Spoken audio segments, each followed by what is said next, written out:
Hi friends, welcome to our channel.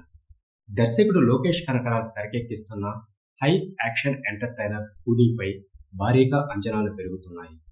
ఈ సినిమాలో super star Rajinikanth ప్రధాన పాత్రలో నటిస్తున్న విషయం తెలిసిందే. ఇప్పటికే ఈ చిత్రాన్ని ప్రపంచవ్యాప్తంగా 100 దేశాల్లో విడుదల చేసేందుకు మేకర్స్ ప్లాన్ చేస్తున్నారు. అయితే తాజాగా వచ్చిన అధికారిక ప్రకటనతో ఈ సినిమాపై ఆసక్తి మరింత రెట్టింపు చేస్తుంది. అదేంటంటే, ఈ చిత్రంలో రజనీకాంత్తో తలపడుతున్న ప్రధాన ప్రతినాయకుడి పాత్రలో కింగ్ అక్కినేని నాగార్జున నటిస్తున్నారని స్వయంగా ఆయనే ధృవీకరించారు.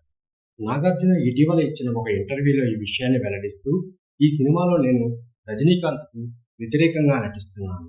ఇది నాకు చాలా విభిన్నమైన అనుభవం, చాలా సరదాగా ఉంది అని తెలిపారు. కూలీ చిత్రంలో రజనీకాంత్, నాగార్జునుల మధ్య ముఖాముఖి పోరాటం ఉంటుందని చాలా కాలంగా ఊహాగానాలు ఈ ప్రకటనతో తెరపడింది. అంతేకాకుండా బాలీవుడ్ స్టార్ అమీర్ ఖాన్ కూడా ఈ సినిమాలో ఒక అతిథి పాత్రలో నటిస్తున్నారని నాగార్జున వెల్లడించారు. అయితే అమీర్ ఖాన్ తనకు స్క్రీన్ షేర్ చేసుకునే అవకాశం లేదని, వారు వేరే పాత్రలు వేరేగా ఉంటాయని తెలిపారు. అమీర్ ఖాన్ నటనను చూశాను, ఈ చిత్రంలో ఆయనను పూర్తిగా కొత్త కోణంలో చూస్తారు అని అందరికీ తెలియచేశాడు నాగార్జున. సినిమా చివరి 15 నిమిషాల్లో ఒక హై వోల్టేజ్ సీక్వెన్స్ లో అమీర్ ఖాన్ కనిపించనున్నట్లు టాక్.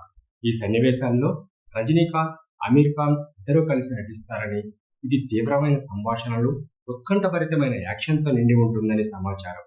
ఈ యాక్షన్ సన్నివేశాలను రాజస్థాన్లో చిత్రీకరిస్తున్నట్లు, దీనికోసం అమీర్ 10 రోజులు షూటింగ్ షెడ్యూల్ను కేటాయించినట్లు వార్తలు వస్తున్నాయి.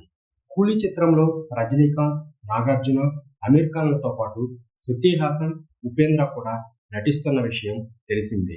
దాదాపు 350 కోట్ల బడ్జెట్తో తెరకెక్కుతున్న ఈ చిత్రం ఆగస్టు 14న విడుదల కానుందని లోకేష్ కనకరాజ్ తెలియజేశారు. 2 ఏళ్లుగా నిరంతర కృషి చేస్తున్నానని, తన కుటుంబం, స్నేహితులకు కూడా సమయం కేటాయించలేదని ఇటీవల ఒక ఇంటర్వ్యూలో లోకేష్ కనకరాజ్ తెలియజేశారు.